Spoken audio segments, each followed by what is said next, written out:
ICTP-SAIFR. I was asked to say some words. Well, it's a great pleasure to see now your faces in person. I was asked to say some words, so you may know that this call started, this is called the Young Frontiers meeting, started within the Siembra-HoLAGrav network, a Latin American initiative to connect research in high energy physics across the region. From this initiative, we feel it was also important to build something for younger generations. And that's how Young Frontiers meeting was born, a school by young people for young people. The school started in 2020, and since then it passed through many amazing hands, from Alan, Carlos Núñez, Mariano Chernikov, and myself in the early days. Now we have Pedro, Nico, Mariana, Robinson, Miroslava, well, Lucas, Matias, and many more. We really appreciate the work, the effort that you are doing for this initiative. Thanks to all of you for this, to make this possible. Since then, the school has been running online every year, but today is very special because it's our first in-person edition, and we are incredibly thankful to ICTP-SAIFR for hosting us and making this possible. I also want to thank to my fellow organizers, Alan, Nico, Pedro Vieira, probably he will appear in some moment, and the speakers. Well, today we have Julio, but in the rest of the week, Chiara and Ale, they will be here. And to you, because I think you did a big effort to be here. And so the last thing that I want to say is please, please, please, please, ask questions, interact between you, not only with your friends, with the speakers, with us as organizers. So as a conclusion, enjoy the school and ask questions. So now announcements. The PDF, the short tags for today, send me the slides to this email, please. The coffee in the mezzanine. And that's it. I don't know. Well, we will have a exercise, and we will post in the webpage. So please do the exercise and, well, check the webpage. So now, with you, Julio.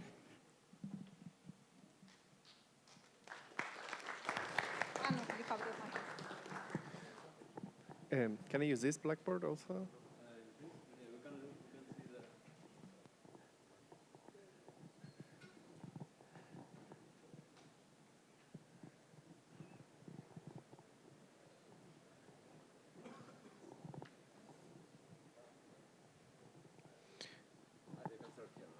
Okay. All right. Well, thank you very much for having me here. I'm very excited. This, as I was mentioning to some of you, is the first time I crossed the equator. But it won't be the last. And I'm particularly excited about interacting with all of you and getting to know you. Okay, we have a whole week. I think I'll probably learn also a lot from you. So please come and ask questions. Also ask questions during the lectures.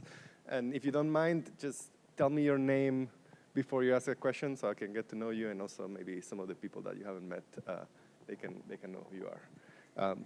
Okay, so my lectures are titled Scattering Amplitudes and Gravitational Waves, or for Gravitational Waves. You can use all black. Okay. Oh, yeah. Okay, good.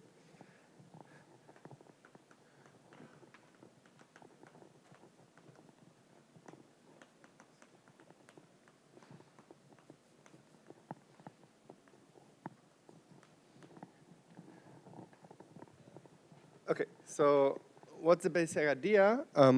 We're going to study this object that many of you are familiar with, which is the S matrix.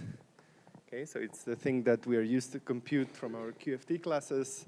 And we want to use it to understand certain aspects of gravitational dynamics and ultimately things that are relevant for gravitational wave physics. And we'll almost get there. It turns out that to really understand gravitational wave emission, it's a pretty high-order process, but at least we understand certain aspects of gravitational scattering, and using things which are familiar to you. So we are going to think about scattering processes in theories of gravity, and try to see how kind of classical physics emerges from what you learn in QFT textbooks. So we'll take the h-bar going to zero limit.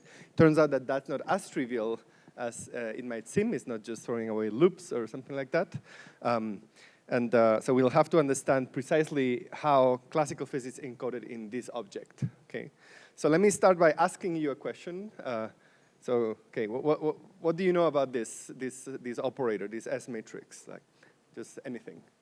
Why is it important? What does it do? Okay, very good. So there's this very important property, unitarity. So it's a unitary operator that maps what? That's right. So it maps kind of in states in some Hilbert space to some out states, right? So we have some complicated scattering process where some things come in, some particles come in, some process happens, and something else comes out. And usually we are interested in the matrix elements of this operator, right? So we have something like this. We have some state, and then we're looking at the overlap with some other states. So there's some in-state and out-state, and this is encoded precisely by the matrix elements of this operator.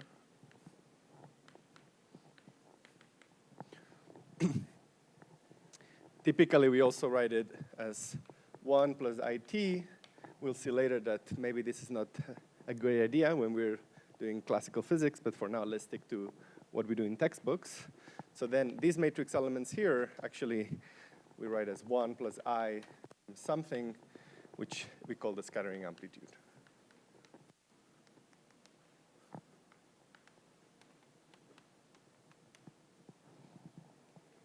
Okay, so why is it so important, this operator? Any guess? Like, why do we focus so much of our efforts in trying to understand this object? Okay, yeah, so experiments is very important. So for colliders,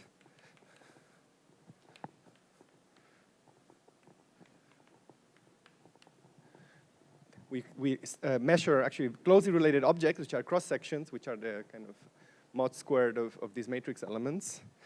But theoretically, why is the S matrix important? What does it encode? Exactly. So this operator is simply the time evolution operator from t equals minus infinity to t equal plus infinity. Okay, which means that whenever you have a process, some physical process where stuff happens for some finite amount of time, so there's some characteristic time scale for some scattering process or some interactions, but before and after that, we just have kind of trivial, kind of free-roaming particles, then it's a good guess that this operator is going to be useful. Okay, so this is why we focus so much attention, because many of the things that we study, we can take this limit where we have kind of free particles, then they do something, and then we have free particles again. Okay, and this is particularly true in gravitational physics, where the gravitational interactions are extremely weak. So we should, this thing should be very useful. And in particular, should tell us about any observable that we want to study. Okay, so that's going to be one of the shifts that I'll try to explain in the lectures, that typically we focus on the matrix elements of S directly.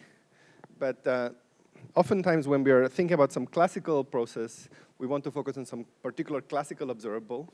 This could be things like, okay, you have some scattering experiment where you have like particles kind of gravitationally interacting. So they're exchanging gravitons. And then there's going to be things like the change in the momentum of one of the particles, or the energy radiated. So we could have also a bunch of gravitons coming out, which are observables. that have a well-defined classical limit. Okay, so the cross-section is, depending if we have a wave, the cross-section is typically something that we care about, but we have particles, then it's not something that we usually talk about in classical realm. But these objects are well-defined. So we need to understand how to use the S matrix to understand observables. Okay, and okay, this is not hard because as we were saying, the S matrix is the time evolution operator. So it's something like this.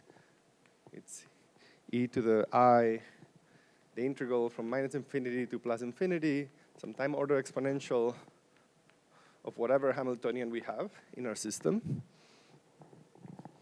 Okay, so take any observable. Maybe we are interested in what's the value of this observable, kind of, for instance, the radiation in the final state or the change in the momentum.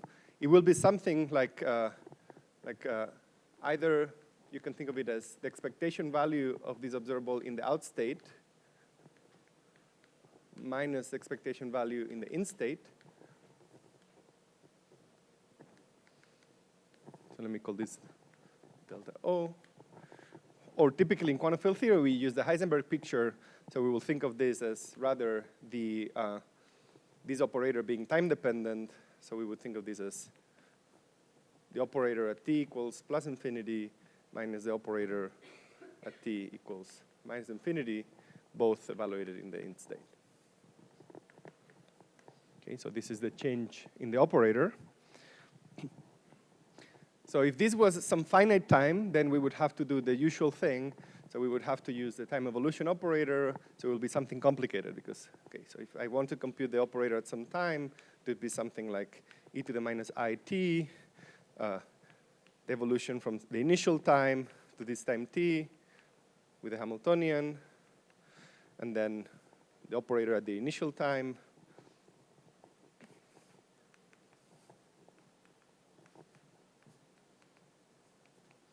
So we need to wrap it. And then computing this in quantum field theory, it's complicated because we have actually two time evolution operators here. So it requires doing things like so-called in-informalism, which is related to the fact that we are computing observables that are kind of in a given in state and just computing time evolution. So it requires things like doubling the number of fields in the path integral. So some things which are some technical machinery that one needs to develop. But here we're going to do something easier because we are only interested in this. So we're interested in a very long process, which effectively happens between -infinity and +infinity, and things simplify. So actually this object here won't take this complicated form. It will take a much simpler form.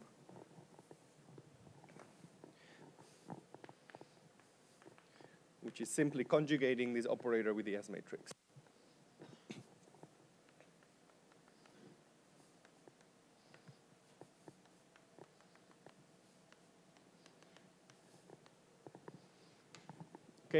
So the idea is that if we know how to compute matrix elements of S, that will help us actually computing any observable that we are interested in. Okay. This is intuitively clear, at least. We'll see technically how we can actually do this, but at least the big picture. Okay, and notice that it's not that different from things that we measure at colliders, because at colliders we always measure probabilities, so matrix elements squared of the S matrix. And here, when we measure some observable, we also have two copies of the S matrix. Okay, so we also have, in a sense, some matrix elements squared. So we'll learn how to evaluate these matrix elements, but for that, first we want to understand how to compute these scattering amplitudes in a nice way. Okay. So this method will bypass the need of all of this machinery, Schwinger-Keldysh, path integrals, et cetera, et cetera. So we'll focus directly on the S matrix, just compute it, and then evaluate the observables directly. Yes. Yes.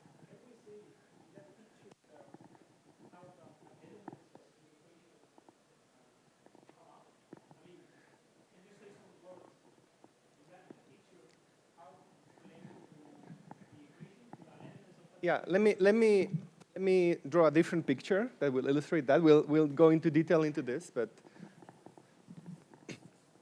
so the idea here is that I have my initial state, I evolve it with the S matrix, I measure something, and then I compute the expectation value. So for instance, if I wanted to compute the energy radiated, you could have a process where I have two particles that come in, they interact gravitationally, maybe they emit some gravitational wave, right?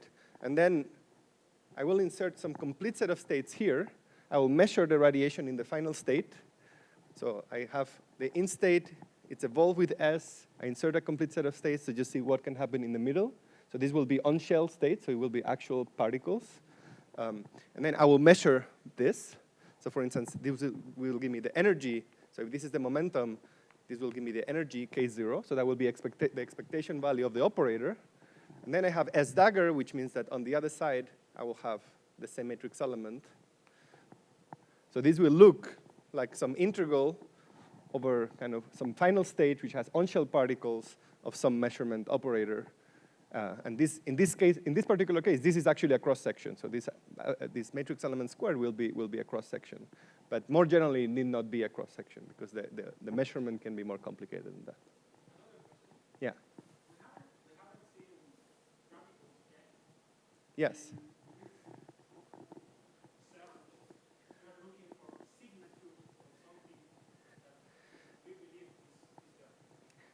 So, well, so, okay, so what, yeah, no, of course.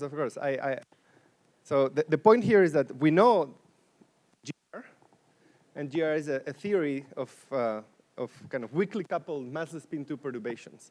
Call them gravitons if they're quantum, but you can just compute the classical waves, right?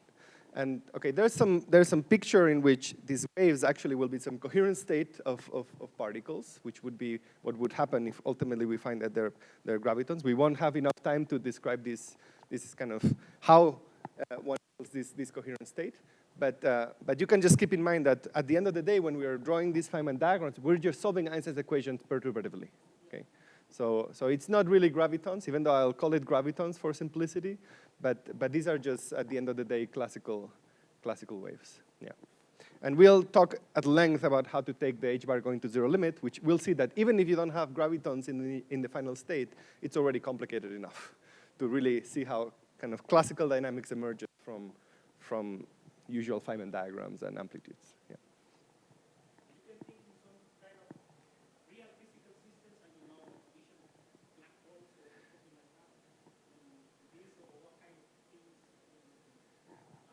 So ultimately, we want to understand the process of emission of gravitational waves in a binary system. So we'll get there and see how we can learn something about those systems just from scattering, right? But you can also imagine things like kind of high energy collisions of particles in the area universe, or maybe there's some like unbound black hole that flies by some other system in some like kind of dense environment close to the center of our galaxy or something like that. So, but as we usually do when we study quantum field theory, we'll take this kind of idealized picture where we're just going to think about scattering because it's the cleanest setup where we have free particles, something happens, and then free particles. Yeah. Okay, very nice.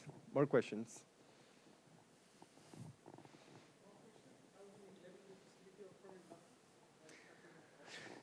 Well, that's definitely a process that can happen. It's a process that we don't have much control perturbatively. So indeed, it's something that GR predicts. And we'll see that the various perturbative schemes that I'll introduce later on that we use to calculate these things break down whenever you have the objects being too close. So we're going to have to do some perturbation theory, essentially in the weak field. And whenever two black holes are very close, then you have strong fields. So then we lose perturbative control. But we'll see that we can still resum some pieces of the perturbative series using various ideas. Yeah. Okay, these are very nice questions.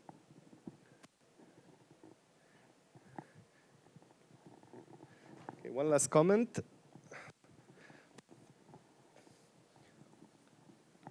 So there's going to be kind of two approaches. Okay, so first of all, ultimately we're interested in classical gravity. and how everything we know about the S matrix can help us compute things in classical GR, because it has relevance for gravitational wave detectors. So we are interested in this h bar going to 0 limit. So there's two routes to this.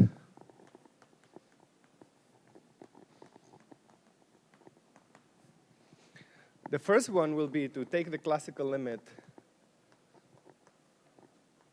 of the observables directly.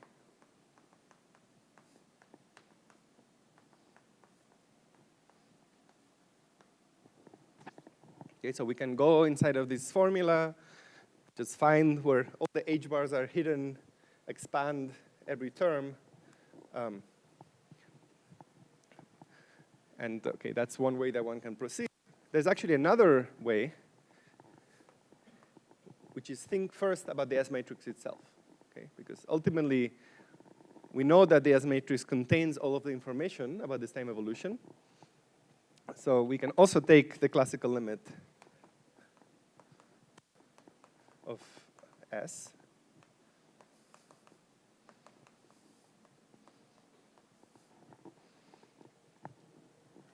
And then using that, we can try to compute any observable.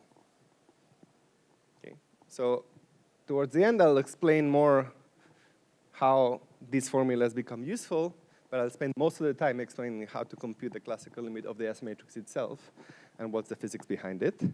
So let me just comment on what's going to happen, because okay, this seems something funny because the S matrix is some unitary operator that maps Hilbert spaces to Hilbert spaces. So what do I mean by the classical limit?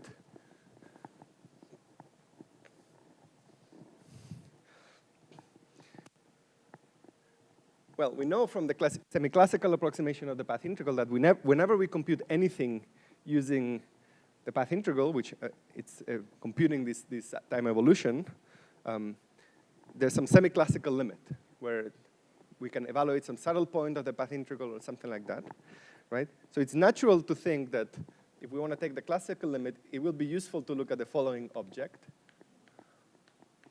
So instead of writing the S matrix as 1 plus IT, which is what we do to compute using Feynman diagrams, let's think for a second about this sort of expression, where this might or might not be Hermitian. Let's take it Hermitian for simplicity.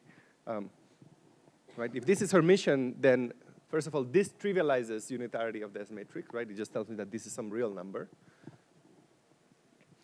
Okay, and then this should be useful because then it seems very easy to compute expectation values of operators, because we know that this S dagger OS will have this simple expression over H bar O. Okay, which in turn we can write as e to the, so you know how to evaluate this. Essentially, you expand this, you will get a bunch of commutators, right? So at leading order, I'll just get O, right? But at subleading order, I'll get something like minus I O n, right? So there'll be a term coming kind of minus I n O, and then plus I O n, plus higher and higher terms. Okay, notice that this is a bit annoying because there's inverse powers of H bar here. But we know that this series reorganizes as something like this. So this will be just, let me write it formally as kind of this exponential, where I just evaluate commutators acting on the operator. The classical limit that we learned when we first quantized things, usually we use it the other way around. We take some classical system with Poisson brackets, and then we turn them into commutators. We're going to do the opposite. Here we're going to take minus I over H bar, commutator, and then we're going to turn it into a Poisson bracket. Okay? So it seems that there should be some object that's something like the expectation value of n, that if I compute it, then just using Poisson brackets, I could evaluate any of these changes in an expectation value. Okay, and this object is essentially what I mentioned, and I'll explain this in detail, probably in the third lecture. It's just a semi-classical on-shell action. So this matrix element of the amplitude will be able to write as e to the I some action integral, which I will call I, plus corrections.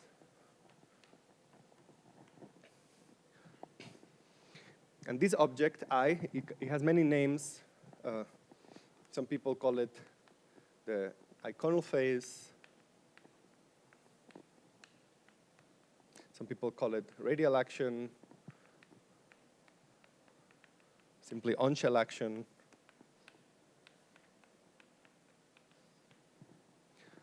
So this will be the key object that evaluates kind of these classical expectation values, right? So the idea is that the limit when h bar goes to 0 of the change of any observable should be something like e to the I,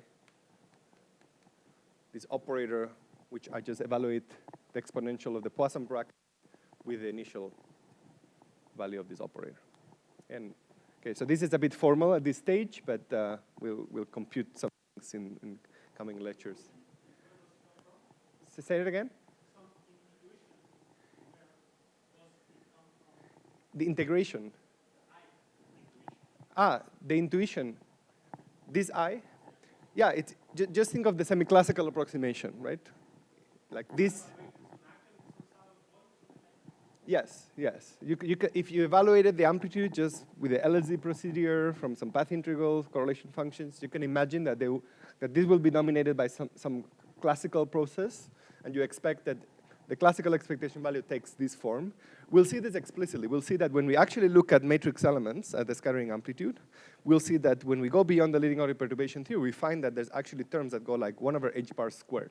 They're actually more singular than the Born amplitude in the classical limit that will require this sort of exponentiation. So we'll see that the amplitude, when we take h bar goes to 0, actually exponentiates.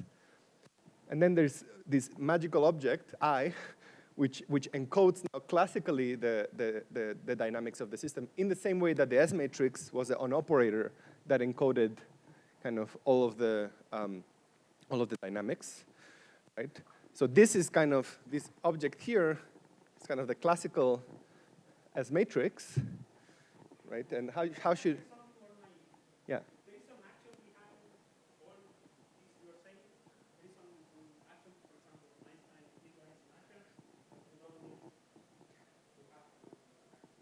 I don't need an action. We'll see that when we just compute the amplitudes. I'm just mentioning the action because you might be familiar with the usual semi-classical approximation.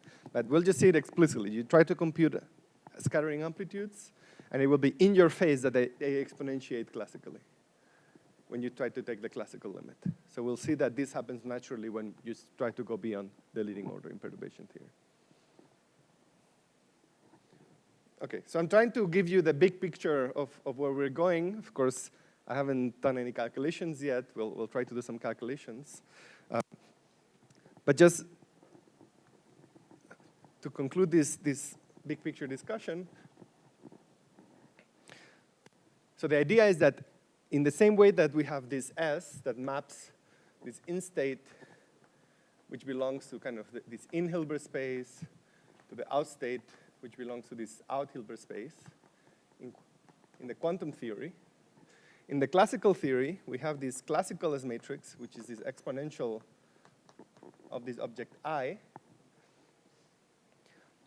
And this maps, so what is the analog of what is the object that describes the state in a classical system? It will be some point in phase space.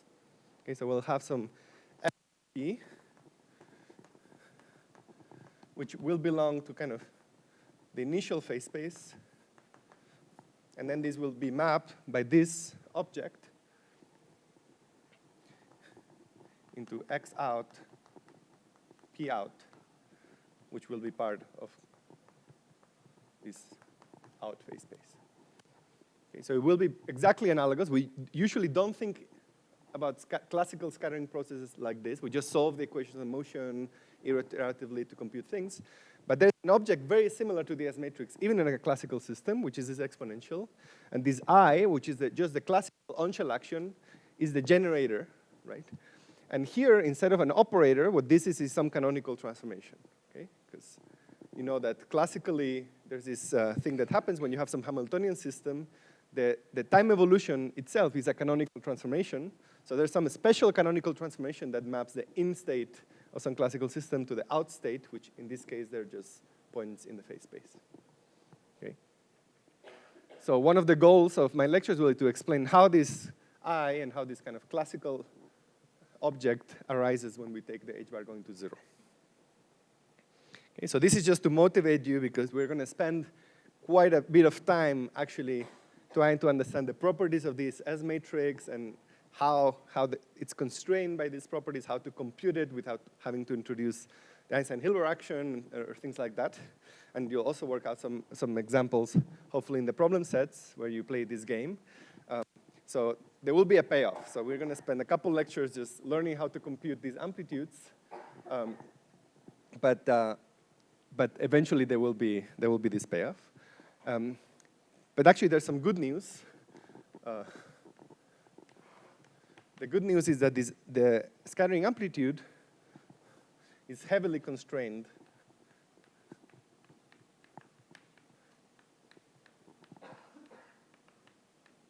by fundamental principles.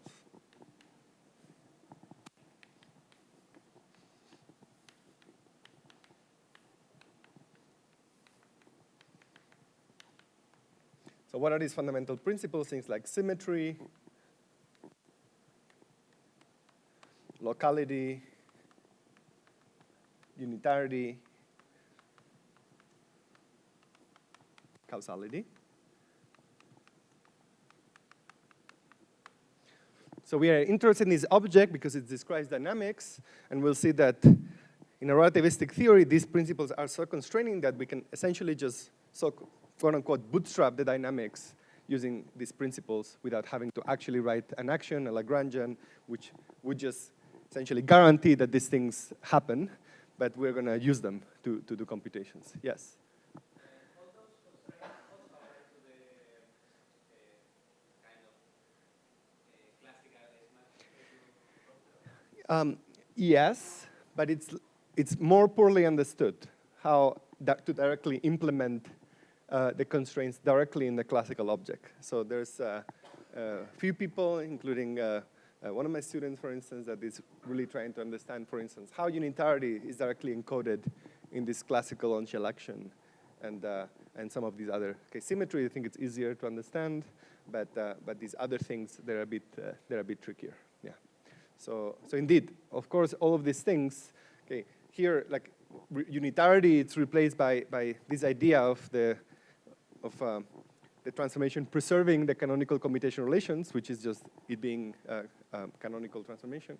But in practice, in the sense that we can use it to do calculations directly for the classical object, we don't understand it very well. So what we'll do is we'll take this circuitous route where we'll go first to the quantum object, to the usual scattering amplitude. We'll compute it using these ideas, and then we'll take the h bar going to 0 limit and see what happens. Okay, yes? Is that variable, that level x, in this case will be a point in space-time, or will we take some as intermediate? So because we are always interested in some scattering process, something that happens between like the far past and the far future, this will be something kind of all the way asymptotically, so this will be something like an impact parameter for some scattering process or something like that. Yeah. And we'll see that it's tricky because like usually, I mean, you know that it's hard to fix both of these things. When you have some action principle, you get to choose either one or the other. So something we'll have to give. And we'll see that that's why I call this I, by the way, to not confuse it with S. But usually we call the action S, but this will be kind of the action, the semi-classical action where we fix typically momenta instead of coordinates. Yeah, because that's what we do when we compute a kind of S matrix element. Yeah. Yes? You say symmetry, you refer to general covariance or the symmetries of the So very concretely, I mean Poincare symmetry, and we'll see that very soon. Actually, still in this lecture, if I have time. and we'll see actually general covariance, and that's a gauge symmetry. We'll see that I didn't write this anywhere in this list. Because actually, gauge symmetry is just a redundancy in our description, and we'll see that when we do the computations using this set of ideas, it won't appear anywhere, okay? In fact, it will be implied, so whatever consistency condition that we usually get from gauge symmetry, like the equivalence principle and things like that, will be an implication of trying to construct an object which is compatible with all of these at the same time. So this is constraining because there's a little bit of tension between these principles that tell you that there's very few objects that you can construct that satisfy all of them.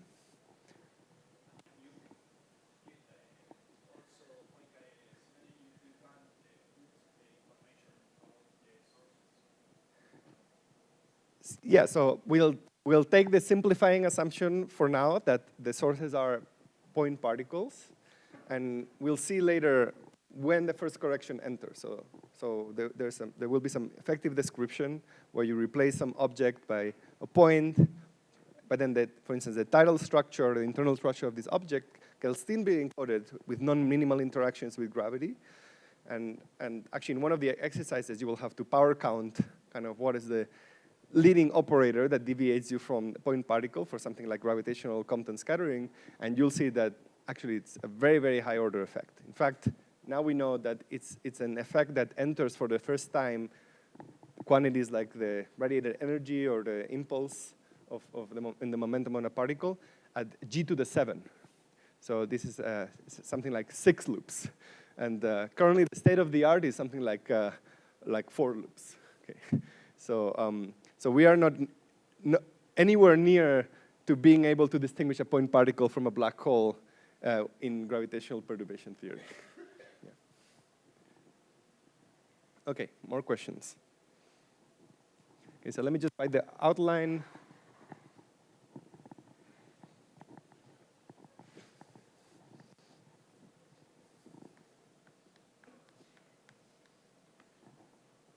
Okay, so today we're going to covering the big picture, which I already went over, and these basic principles.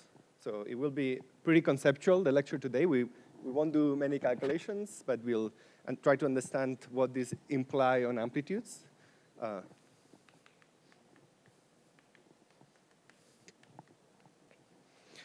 tomorrow we'll actually construct some amplitudes.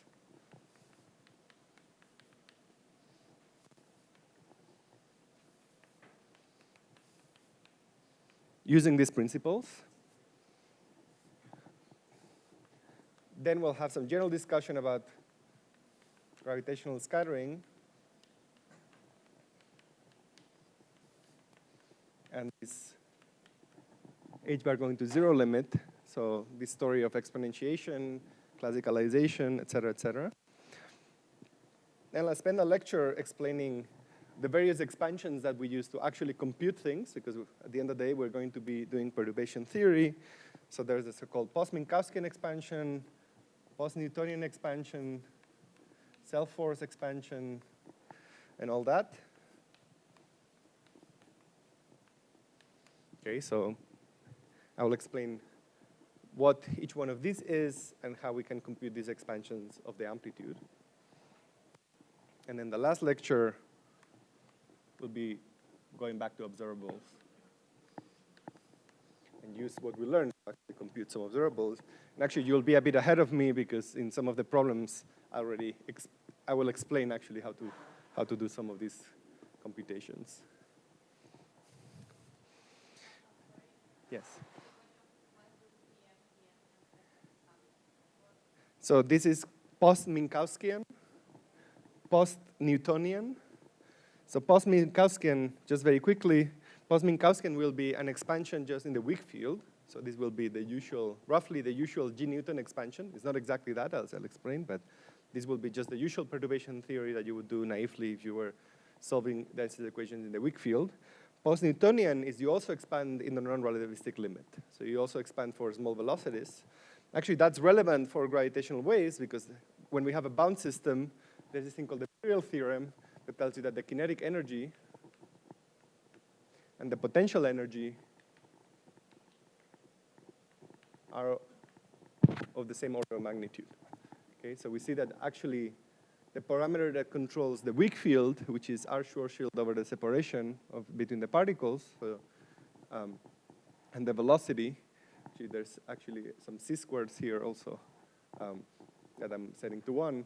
So, but basically the velocity over c, they're comparable parameters for a bound system, right? So that's the kind of more classical way of doing calculations, but we'll see that scattering amplitudes nicely fit this because we don't usually expand in non-relativistic limit. We just compute things relativistically.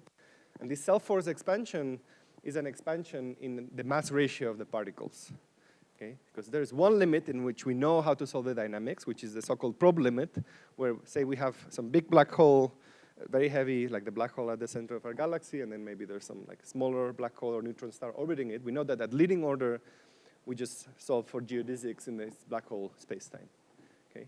But there's corrections to that, of course, because the particle eventually is going to affect its own motion. It's going to make the big object recoil. Okay? And those corrections go like are suppressed by the ratio of the masses of the particles. Turns out that we'll be sensitive for future gravitational wave detectors to the second order in this expansion. Okay? And we'll see why it's called self-force, and I'll explain how to identify contributions corresponding to different mass ratios inside of the amplitude, how to expand. It will turn out that this classical limit almost automatically lets us read off various terms that reconstruct just the geodesic scattering or the leading correction or stuff like that. Yeah. Okay. Now we're going to dive in. So if you have any more questions about the big picture, this is your chance.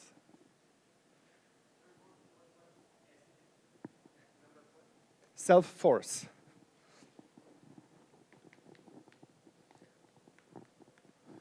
It's an obscure name by just an expansion in the mass of the big particle respect to the mass of the small particle respect to the mass of the big particle. And it turns out it's called that because the leading effect is the force that the particle affects on itself due to the fact that it has a non-trivial mass. So it's like a radiation reaction. Yeah. Yes.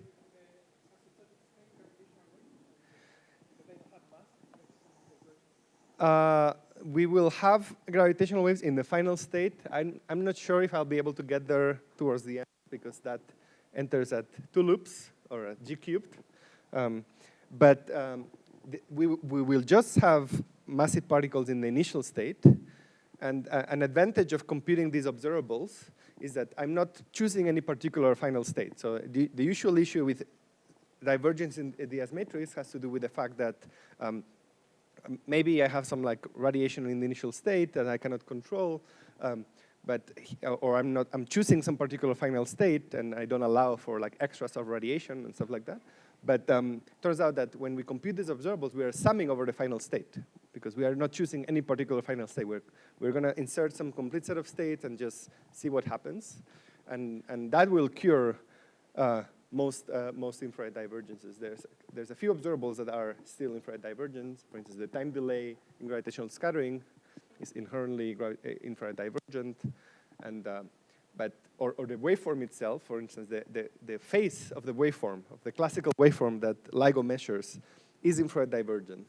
But in that case, the interpretation is very simple, or also in the time delay, is the fact that when we measure the gravitational wave, we don't measure its absolute phase. We always turn on the detector at some time, we do a measurement, and then we turn it off. And we are agnostic to the initial phase of the waveform. It's just something that comes in. And actually, phase differences are infrared safe, or time differences are infrared safe.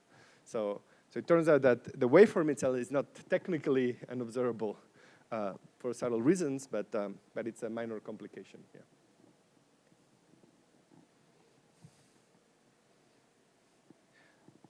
Okay, so if there are no more questions, we're going to start with these basic principles. So we're going to start with symmetry.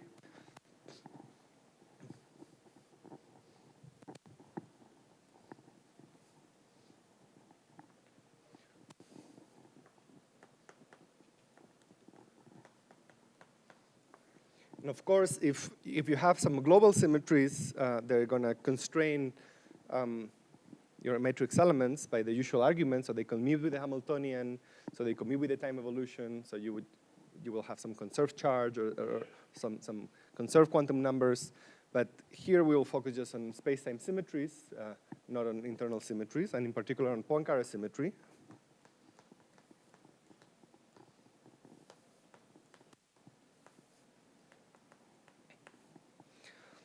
Okay, so we have a bunch of generators. We're going to have momentum generators and rotation generators that satisfy the usual algebra. So these generate translations.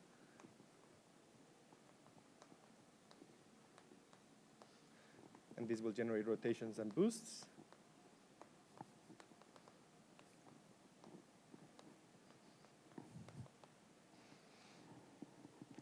Okay, and we want to choose some nice set of states that correspond to particles that play nicely with these symmetries.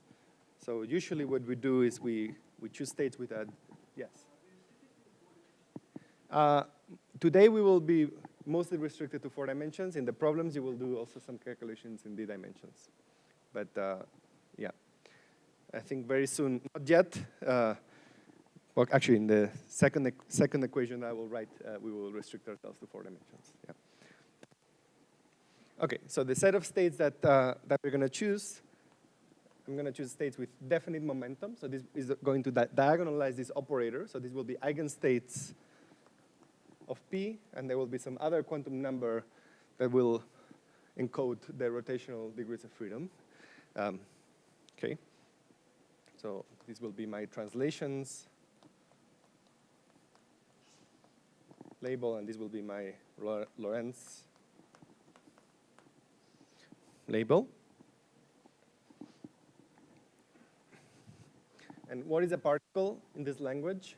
Probably you saw this in your QFT class, but if you didn't, I'm going to cover it. But what's the usual definition that we use for a particle in quantum field theory? It's a very abstract definition. Yeah. So particle is an irrep of Poincare. Okay, and it will have 2 labels because the Poincare group has 2 Casimirs.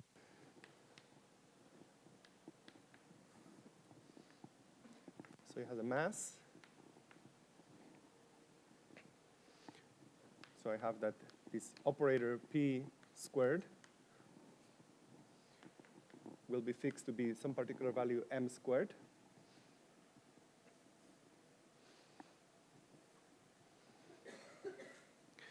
Which that means that when acting on some state, this label will have to square to m, right? So in a particular state, I will have that p squared equals m squared. Okay, so I'm mostly minus signature. Sorry if you're a relativist. And then there will be the spin or the helicity. So now I'm in 4 dimensions. And so what is the other object that I have? I have this Pauli-Lubansky vector, which for a massive particle, this will square to m squared s plus 1. And for a massless particle, it will be proportional to p. And the proportionality factor will be the so-called helicity.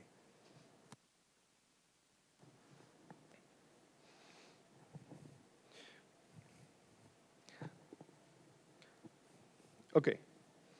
So, but this is not enough. So this just tells me what are the labels for the states. We still need to choose some representation, in particular of the Lorentz part. So I need to tell you what these labels alpha here are.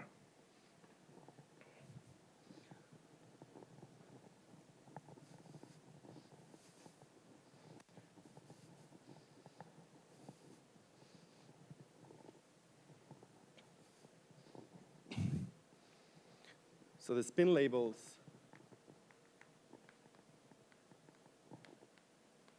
actually, what they label is a representation of the so-called little group.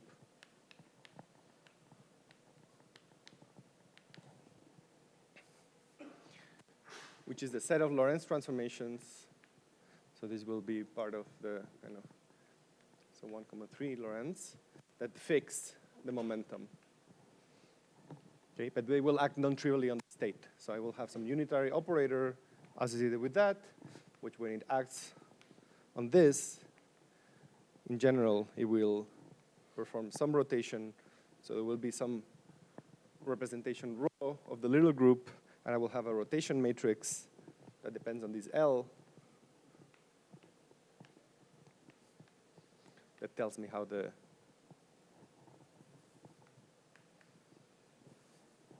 let me use A instead of alpha so that I don't confuse you later.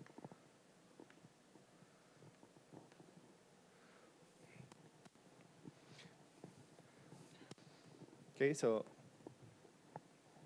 this is all textbook material. You can go to the first couple chapters of the first book by Weinberg on quantum field theory, where he explains how, given this representation of the little group, I can reconstruct how any Lorentz generator actually acts on this, essentially by doing first a boost, like a Lorentz transformation that takes me to the frame where this is trivialized, then doing a little group transformation, and then transforming back. Yeah.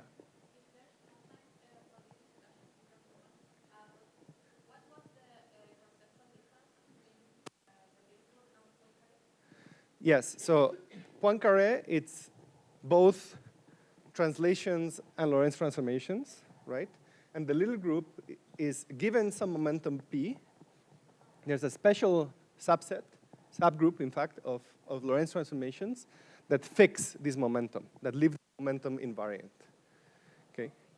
So this, like a generic Lorentz transformation actually will transform this momentum. No, this is a generic statement, yeah. Actually, let me explain, for instance, for a massive particle, these are very easy to understand.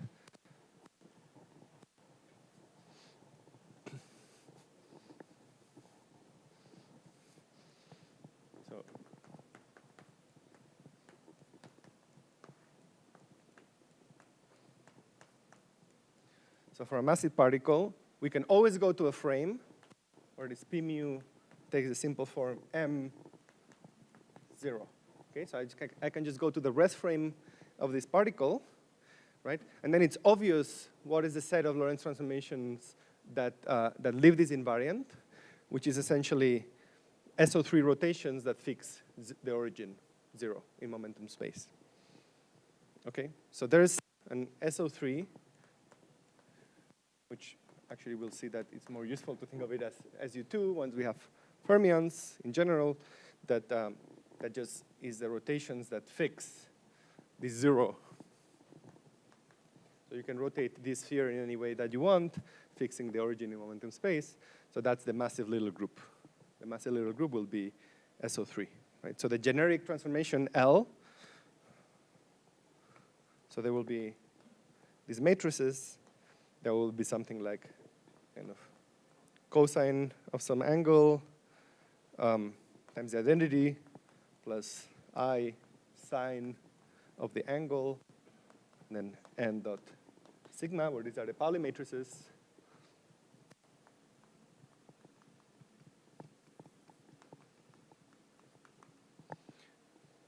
And you can think of this as just telling me in which direction n and which angle I rotate.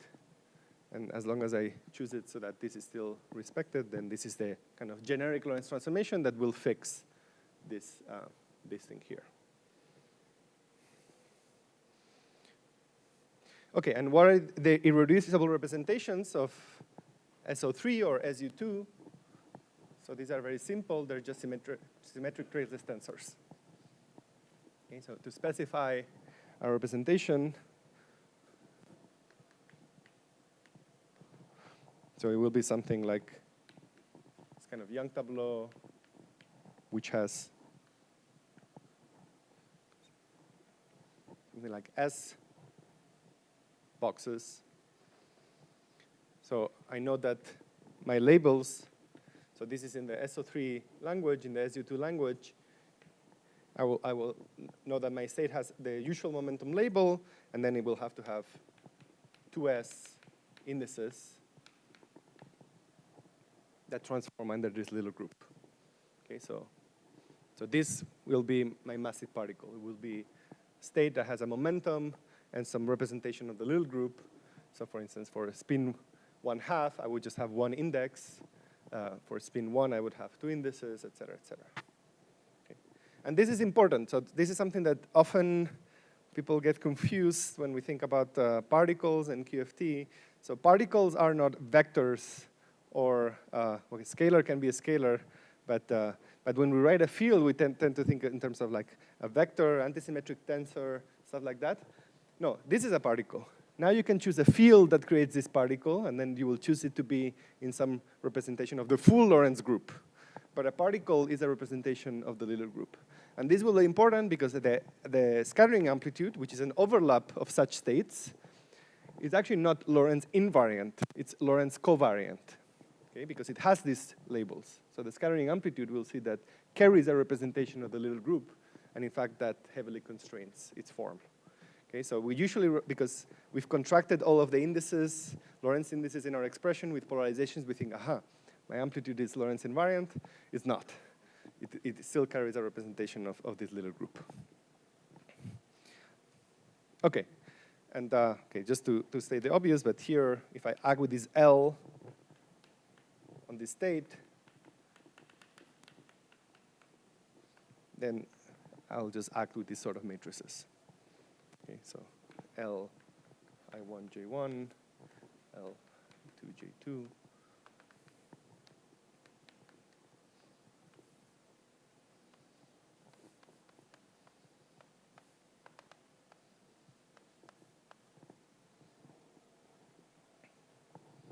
Okay, any questions about this?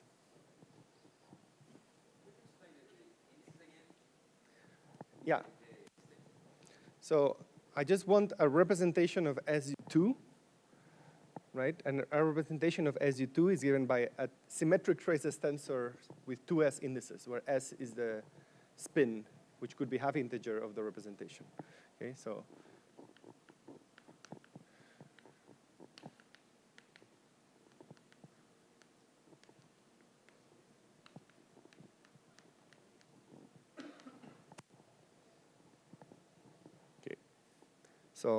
So those are what these indices are carrying, where they're just carrying a representation of SU2.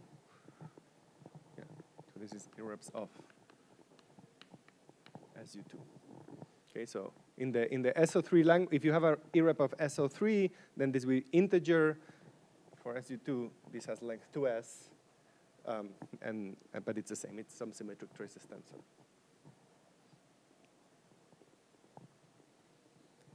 Yes. This is a free particle, yes.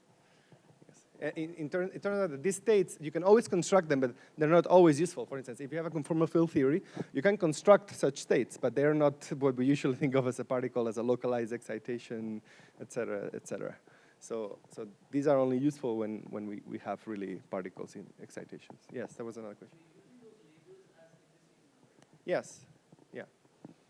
Yeah, which is what maybe I erased it, but the idea is that this was some label on my state. Yeah, sorry, this should be a B. Yeah. So this is the particular realization for a massive particle in 4 dimensions. Yeah. Okay. What about massless particles in 4 dimensions?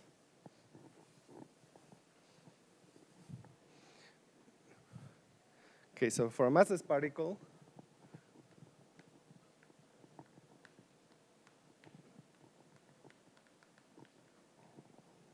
we can always go to the frame where the momentum is just aligned around the z-axis. Okay, and then there's an obvious subgroup of the full Lorentz group that fixes this, which is the SO2,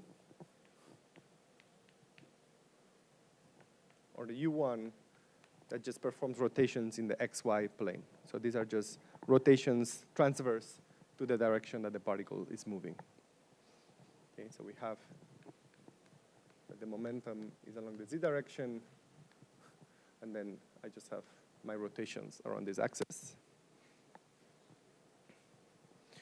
So let me write the parameter that encodes this rotation just as this complex phase. Basically, the generator is just going to be the exponential of the generator of the Z transformations, right? So I will just have that U kind of the little group in this case, this should be simply e to the I kind of J03, sorry, J12 theta acting on P with a given helicity, which is now my label. And this is very simple. This is just T to the minus 2H PH. Okay, because the helicity in this case is just the eigenvalue of the rotations in the Z direction, in the XY plane. So transverse to the Z direction.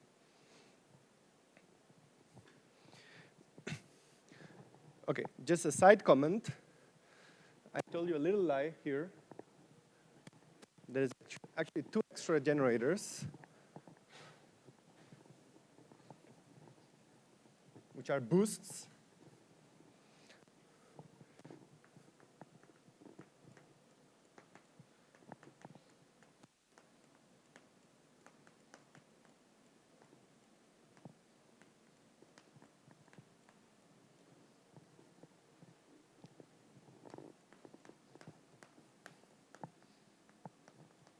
So a little kind of side exercise. It's not in the exercise sheet, but bonus exercise. Find them.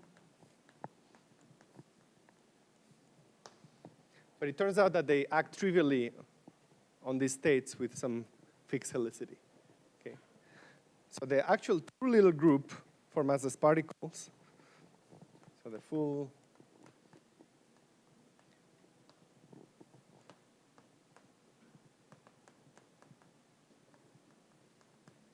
is ISO 2, which is the semi-direct product of this U1 that we had and an R2, which is generated by this X and Y. And if we had representations where this acts non-trivially, these are so-called continuous spin representations. You might have seen a couple papers in the archive over the last year and a half or so playing with these things. No one knows if they really make sense as interacting states, but one can definitely have some fun thinking about them. So if we have non-trivial,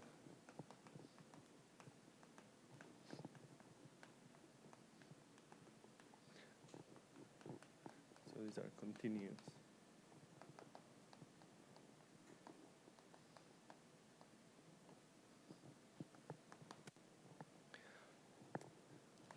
Okay, so this closes the aside. By the way, this always happens in every maximally symmetric space. There's always some funny representation. So if some of you work on the sitter, there's these things called partially massless representations. And in ADS, you can also have these towers of massless higher spin particles, which are semi-consistent, like generalized free fields, stuff like that. So there's always some sort of outlier when we just look at representation theory. And it's never actually clear if this makes sense as particles in an interacting local quantum field theory or effective field theory. Okay, but okay, I won't say anything else about this. Yeah. Those two boosts that you mentioned are boosts acting on the zero of the momentum? So they fix this. So they fix the form of this momentum. So they will leave P invariant. But I'm not going to tell you what they are because that's the exercise. Yes.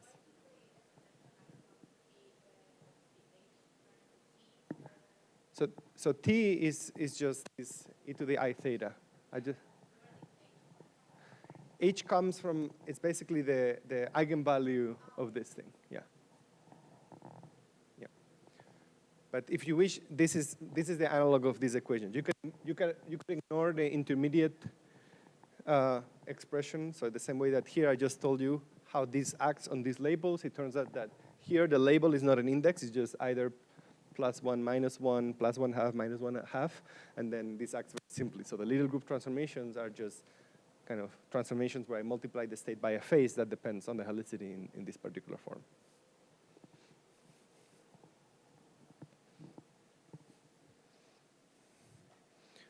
Okay. I have half an hour still. Half an hour, okay. Okay, so as I mentioned, the important thing to keep in mind is that the scattering amplitude will carry a representation of this little group. Okay, so we're going to write, so the scattering amplitude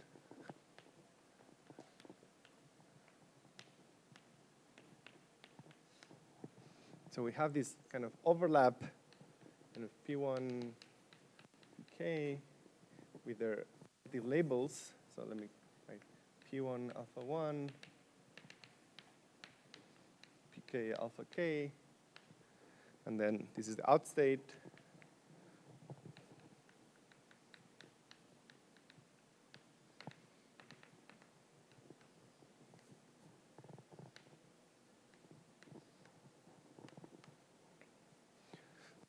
So this is our 1 plus IA. So I'll draw this as a picture oftentimes, where I'll just write the amplitude as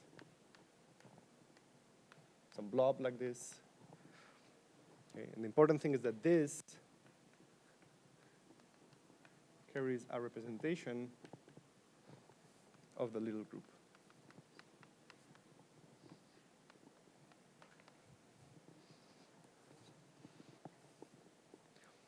Okay, and we will use this to actually figure out what these amplitudes look like. So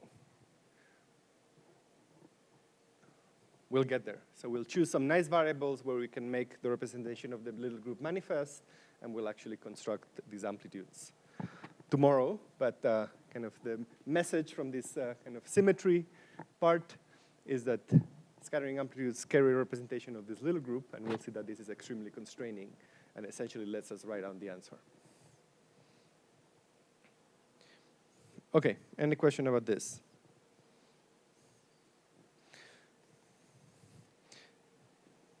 Okay, now let me tell you what some of the other principles tell me about the amplitude. And now I will draw mostly pictures. So the other important principle is locality and unitarity.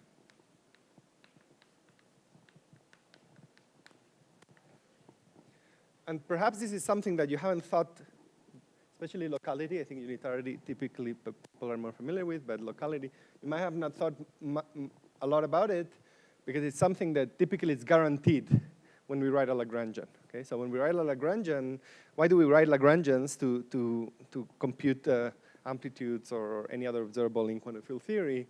Lagrangian is an integral over points in space-time, so it guarantees that interactions happen locally at some point in space-time. Okay, so locality, this is just a statement that interactions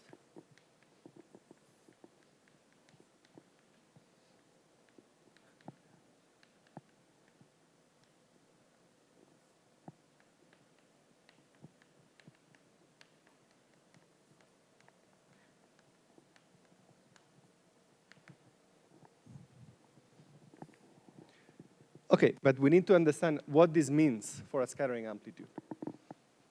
Okay, because I'm not going to write any Lagrangian. I'm just going to try to understand what this tells me about the amplitude. So does anybody know? I'm sure someone knows. Yes, the question is, what is the signature of locality in a scattering amplitude? How do I know that, that amplitudes are local in space and time? Yes. So amplitudes will have singularities, and they will have singularities when some particle goes on shell. Okay, so what will happen is that I have some scattering amplitude, and then I will take some limit when some subset of the momenta of the particles goes to some mass. And I will see that this amplitude will have a pole. It will have a pole that looks like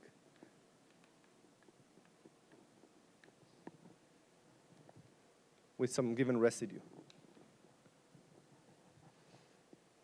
And what's the picture here? The picture is that there's some amplitude which is blowing up.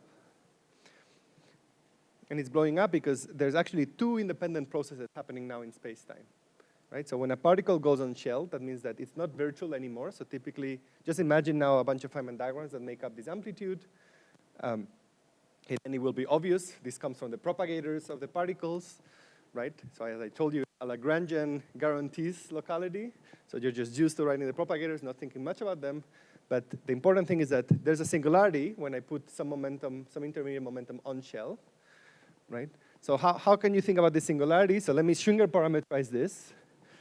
Right? So if I Schwinger parameterize this will be something like the integral between 0 and infinity dt e to the minus t p squared minus m squared. And then if I set this to 0, then this is basically a power divergence in the time. So we see that there's some singularity that has to do with the fact that there's some infinite time that is happening somewhere in this process. So what it means is that I have two independent amplitudes here. I have some process that creates this particle, then propagates for some large time, t, which is diverging, right? So the singularity here comes from when this goes to 0, which here comes from the upper end of this integral, which is just, if I just cut off the integral at t, then this will blow up, and then this will rescatter again. Okay, so this singularity is in the amplitude. They're telling us that, that there's some infinite time that happens between these processes, and they cannot only be poles, they can also be more complicated. So in addition to these poles,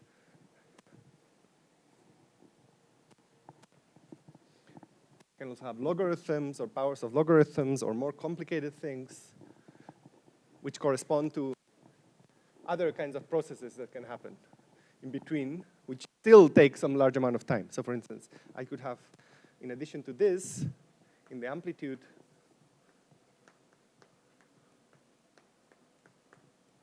I could have some term that looks like log over this. So let me abbreviate by capital P, this sum over pi's. I could have p squared minus 4m squared. Right? And what does this correspond to? This corresponds to a process where now I have a pair of particles. So I have some sort of loop that is going on shell. As I take this, so I have pair production of these particles somewhere in the process that then also propagate for a long time. So there's some factorization of processes in space-time. I could keep going, so I could write some logarithm now of this p squared minus 9m squared. So this will look like some even more particles in intermediate states. I can even have logarithm squared.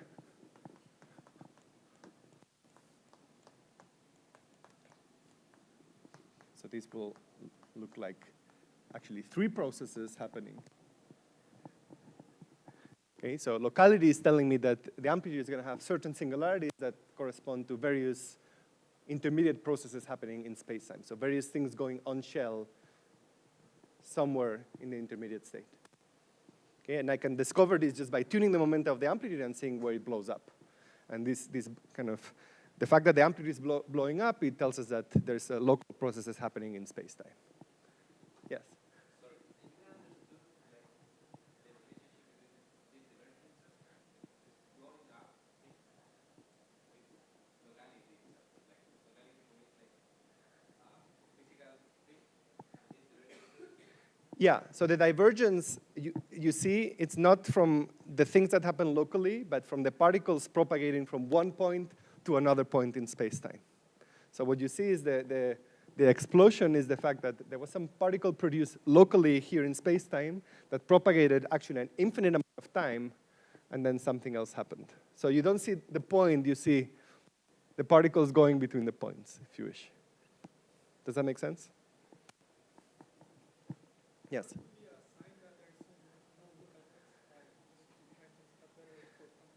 Yes, so for instance, a double pole, this would be typically a non-locality, because we don't have any physical picture like this that we can assign to a double pole in a scattering amplitude. An essential singularity also. So if you had an e to the minus 1 over p squared minus m squared, right? That also would be a disallowed singularity because this doesn't correspond to some local process in space-time. Yeah.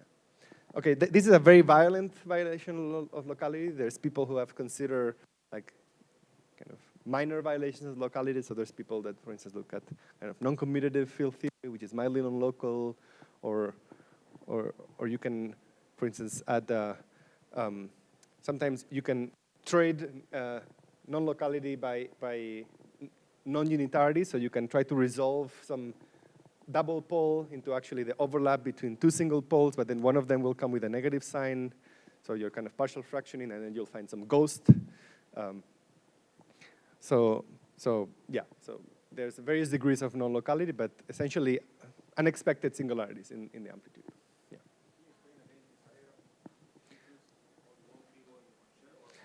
This is the P here is the sum over the P. Yeah, sorry about that. Yeah. So this is the on-shell particle that is actually propagating, and this is generating this divergence. It's not even effective. It's literally a physical particle. So if you tune your momenta to the mass shell of that particle, so typically particles also have like a tiny decay rate. So you wouldn't see. You would see a pole slightly off in the complex plane. That's how we measure particles at detectors, right? We see a bump in our cross-section, which corresponds precisely to this blow-up that tells us that we produced, say, a Higgs boson, right, that then decay into other stuff, but we're still sure that there was a physical Higgs boson somewhere there in the intermediate state, precisely because we see this pole. Yeah, yeah. So it's literally a non-shell particle. Okay, and then the other comment, and we'll use this tomorrow and in the exercises, is that, see that here I wrote both locality and unitarity intertwined, right? And I drew these pictures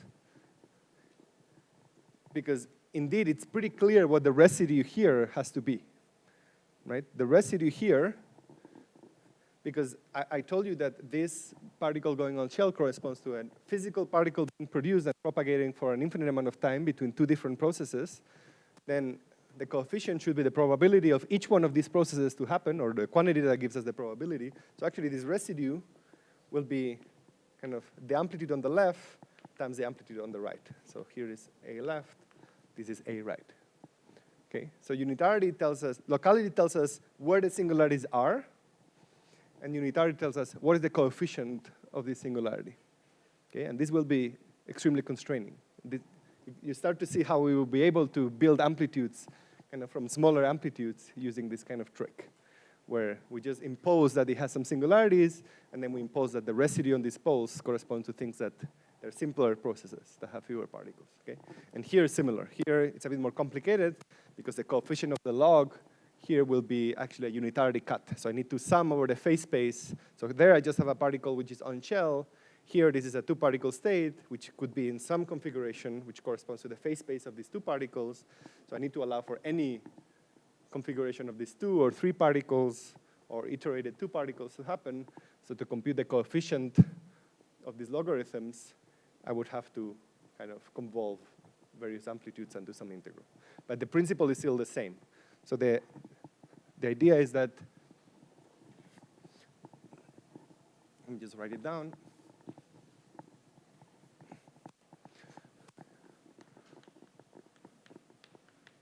Locality tells us where to expect singularities.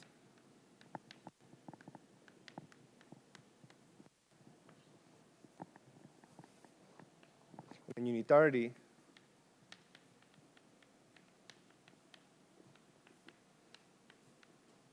tells us what are the coefficients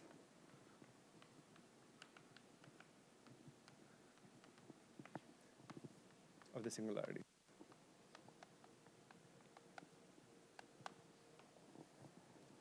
Yes. Suppose I have a log of p squared minus m squared. Yes. What would that plot be on the right side? So you can get a log of p squared minus m squared in perturbation theory, right? And typically what that tells you is that, okay, you know the usual picture of some Born series where you have like a bunch of bubbles, right? It tells you that you need to resum something, that you actually kind of are expanding on the wrong pole slightly, so that you thought that, for instance, that the particle was absolutely stable, but there's a small imaginary part.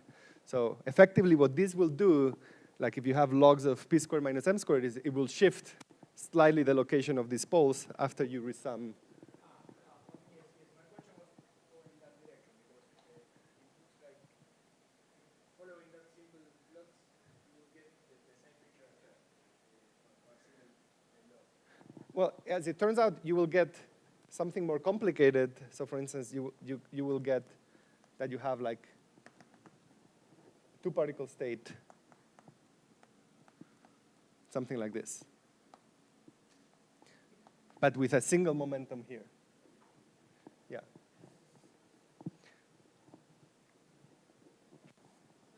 Yes. I am a little confused. I don't know if you can make like a full proof integrated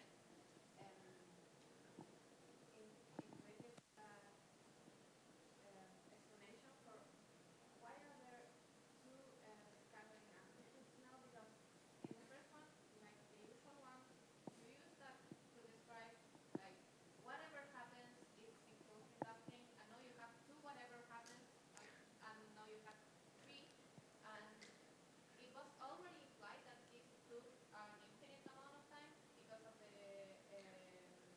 time evolution operator. So I don't understand why the fact that we have an integral that goes as time implies Yeah. that we can have as many whatevers, whatever we want, we can have in the new expansion. I don't know if that. Yes, I understand your question. So the S matrix maps the in state, say that these particles were in the in state to the out state, and there's always an infinite amount of time that happens between this and this. But the idea of these poles, or the singularity, is that there is something else that takes a very long time, maybe not infinite, because I'm not sitting exactly on the pole, I'm just approaching this singularity, right? And the idea is that there is this thing that happens in between that also takes an extremely large amount of time, takes so long that you can think of it as two independent processes. First, I produce this particle, then this particle does something, then a million years later, it interacts with these other particles. Okay, and then that's why you have two independent amplitudes here, because actually there's two independent scattering processes that are happening very far away from each other in space-time and in time. How is this different from like in QFT 101 you integrate over a hole and you get a propagator instead of two amplitudes? Because So we're also integrating over a hole in like the 101 QFT. So what do you mean you get two amplitudes when you integrate? you have amplitude L and amplitude Yeah, R. yeah, Those are two different scattering amplitudes. yes. But when you integrate over a hole, like say integrating in the Feynman transcription, you get a propagator. Right, this is the propagator. This pole is the propagator, right? And the question is, what happens as I approach the point where this propagator becomes very big? So the idea is that then the only diagrams that matter are the ones that have this particular propagator, right? And then if you imagine all the diagrams on the left, you will have summed over all possible diagrams on the left and over all possible diagrams on the right, so that when I put that particle on shell, I have two independent amplitudes, right? So if I look inside of these blocks, there's many Feynman diagrams. In fact, there's all Feynman diagrams that let this process happen. But I don't want to look inside. I just want to understand, in general, you can always look inside because the idea is, okay, we know quantum field theory, so you can always try to understand each one of these things just by drawing the Feynman diagrams and see what happens, right? So for instance, in the simplest case, you will have something like, okay, 4-point, yes, 5 minutes, okay. So I think I will end with this, and I'll have to continue tomorrow with the few comments about causality. For instance, if you have a 4-point amplitude at tree level, and then I have like an S channel, a T channel, and a U channel, in whatever theory you want, right? If now I take, say they're massless particles, if I take S going to 0, then these guys are not going to blow up, this one is going to blow up, and I'm going to be putting this leg on shell. So as this goes on shell, this particle becomes on shell, and then I will just have 3-point amplitude, 3-point amplitude over S. Okay? And you can always check that this happens diagram by diagram, and that the diagrams that have the pole will always rearrange themselves to satisfy this property. Yes?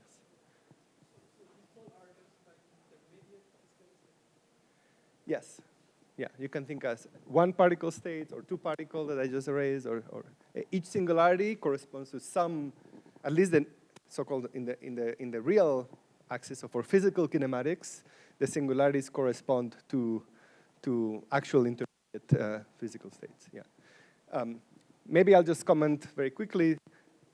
I'll explain tomorrow in like 5 minutes what causality implies. So causality is going to imply that actually this amplitude is not just a function of real momenta and with this representation of the little group.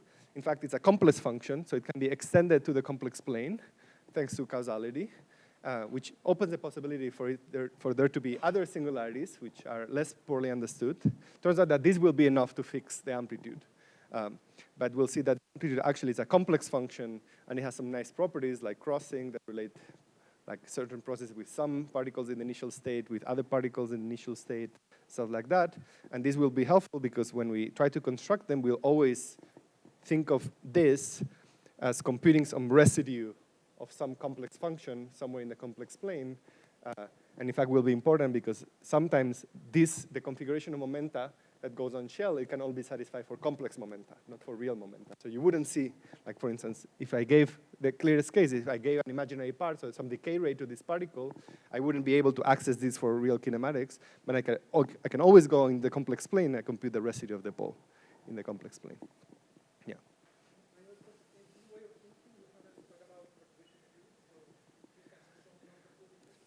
Yes. Yeah, and in fact, the old S-matrix program for the 60s that you might have heard about was the idea of trying to impose these principles non-perturbatively. There's a modern incarnation of this, which is this S-matrix bootstrap that does this procedure numerically for 4-point amplitudes. And kind of the kind of most successful implementation of this, that is what people use to compute for colliders, higher points, multi-loop, is in perturbation theory, and just using properties like this, order by order in perturbation theory. Because you can always see that each individual Feynman diagram will satisfy them, so we can just keep computing the diagrams and just impose these properties to figure out the answer. So tomorrow what we'll do is we'll actually find what are nice variables to write amplitudes, and just impose these basic principles and just directly write down the amplitudes and see how we can build higher, more complicated amplitudes from simpler amplitudes, et cetera, always for gravity. Yeah. Okay, more questions? I think we are almost out of time.